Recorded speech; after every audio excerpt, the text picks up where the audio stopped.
दोस्तों, आज हम सभी महर्षि वाल्मीकि का जीवन परिचय पढ़ेंगे। नाम महर्षि वाल्मीकि, वास्तविक नाम रत्नाकर, पिता प्रचेता, माँ चर्षणी, जन्म त्रेता युग, धर्म हिंदू, जाति ब्राह्मण, पेशा डाकू महाकवि, रचना रामायण। एक पुरानी मान्यता के अनुसार ऋषि वाल्मीकि बनने से पहले एक डाकू थे। बाद में वह महर्षि वाल्मीकि बने और पवित्र महाकाव्य रामायण के लेखक हैं, जिसमें लगभग 24,000 श्लोक हैं। इस साल वाल्मीकि जयंती 17 अक्टूबर 2024 गुरुवार को है। हिंदू धर्म के महाकाव्य रामायण की रचना ऋषि वाल्मीकि ने की है। 2024 में वाल्मीकि जयंती कौन है? महर्षि वाल्मीकि जयंती गुरुवार 17 अक्टूबर को मनाई जाएगी। प्राचीन कवि की जयंती ऐसा माना जाता है, उन्होंने रामायण की रचना भी की थी। महर्षि वाल्मीकि जयंती गुरुवार 17 अक्टूबर को उत्तर भारत के विभिन्न राज्यों में मनाई जा रही है। वाल्मीकि किस युग में थे? विष्णु धर्मोत्तर पुराण में कहा गया है कि वाल्मीकि का जन्म त्रेता युग में ब्रह्मा के रूप में हुआ था, जिन्होंने रामायण की रचना की और ज्ञान अर्जित करने के इच्छुक लोगों को वाल्मीकि की पूजा करनी चाहिए। क्या वाल्मीकि ब्राह्मण थे? स्कंद पुराण में क्या बताया गया है? उदाहरण के तौर पर स्कंद पुराण के नागर खंड में महर्षि वाल्मीकि को ब्राह्मण बताया गया है। पुराण के मुताबिक ब्राह्मण परिवार में जन्मे वाल्मीकि के बचपन का नाम लोहजंगा था और वह अपने माता पिता के प्रति बहुत समर्पित थे। क्या वाल्मीकि डाकू थे? शास्त्रों में इनके पिता महर्षि कश्यप के पुत्र वरुण या आदित्य माने गए हैं। एक समय गहरे ध्यान में ऐसे बैठ गए कि इनके शरीर को दीमकों ने अपना घर बनाकर ढक लिया था, तभी से वाल्मीकि कहलाए। महर्षि बनने से पूर्व वाल्मीकि रत्नाकर नाम के खूंखार डाकू के नाम से जाने जाते थे, जो परिवार के पालन पोषण के लिए लोगों को लूटा करते थे।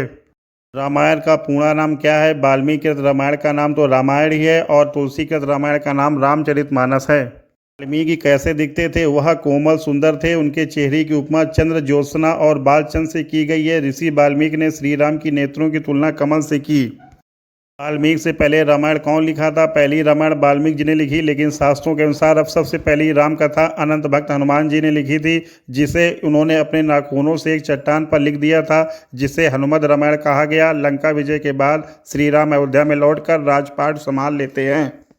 वाल्मीकि आश्रम कहाँ है जहाँ सीता रहती थी? वाल्मीकि का आश्रम ब्रह्मवत में था, जो बिठूर में स्थित है। ऐसा माना जाता है कि भगवान राम द्वारा वनवास दिए जाने के बाद सीता ने वाल्मीकि आश्रम में समय बिताया था। माना जाता है कि बिठूर भगवान राम के पुत्रों लव और कुश का जन्म स्थान है। वाल्मीकि ने बिठूर में अपने आश्रम से ही महाकाव्य रामायण की रचना की थी। क्या तुलसीदास वाल्मीकि के अवतार थे? सही उत्तर गोस्वामी तुलसीदास है। गोस्वामी तुलसीदास संत को रामायण के रचयिता वाल्मीकि का अवतार माना जाता है। वे जन्म से सरयू पारीण ब्राह्मण थे और उन्हें संस्कृत में लिखे महाकाव्य रामायण के रचयिता वाल्मीकि का अवतार माना जाता है। वाल्मीकि किस युग में थे? विष्णु धर्मोत्तर पुराण में कहा गया है कि वाल्मीकि का जन्म त्रेता युग में ब्रह्मा के रूप में हुआ था, जिन्होंने रामायण की रचना की और ज्ञान अर्जित करने के इच्छुक लोगों को वाल्मीकि की पूजा करनी चाहिए। वाल्मीकि ने रामायण कहाँ लिखी थी? यह बिठूर कस्बे में स्थित है। आश्रम परिसर को ऋषि वाल्मीकि का निवास स्थान माना जाता है और यहीं पर उन्होंने रामायण लिखी थी। कहा जाता है कि सीता यहीं रहती थी और यहीं पर उन्होंने लव कुश को जन्म दिया था। यह भी माना जाता है कि सीता ने अपने जीवन के अंत में यहीं सीता कुंड में धरती में प्रवेश किया था। वाल्मीकि कितने वर्ष जीवित रहे? वाल्मीकि के जन्म की सही तारीख और समय अज्ञात है, लेकिन माना जाता है कि वे 500 ईसा पूर्व के आसपास रहे थे। ऋषि वाल्मीकि पहले कौन थे? धर्म ग्रंथों के मुताबिक महर्षि वाल्मीकि का नाम पहले रत्नाकर था। ये अपने परिवार के पालन पोषण के लिए लूटपाट करते थे। एक बार उन्होंने निर्जन वन में नारद मुनि मिले। जब रत्नाकर ने उन्हें लूटना चाहा तो उन्होंने रत्नाकर से पूछा कि यह काम तुम किस लिए करते हो?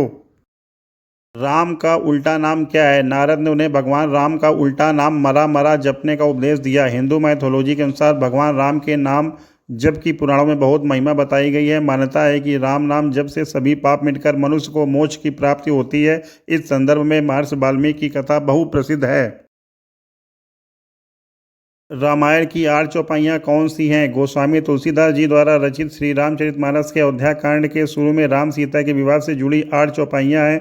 इन 8 चौपाइयों का श्रद्धापूर्वक प्रतिदिन पाठ करने से घर की तंगहाली और देवता दूर हो जाती है। श्री गुरु चरण सरोज रज निज मनु मुकुर सुधारी, बरनऊ रघुबर बिमल जसु जो दायक फलचारी। यदि आपको मेरे द्वारा दी गई जानकारी पसंद आई हो तो मेरे वीडियो को लाइक करें और मेरे चैनल को सब्सक्राइब करें। बहुत बहुत धन्यवाद।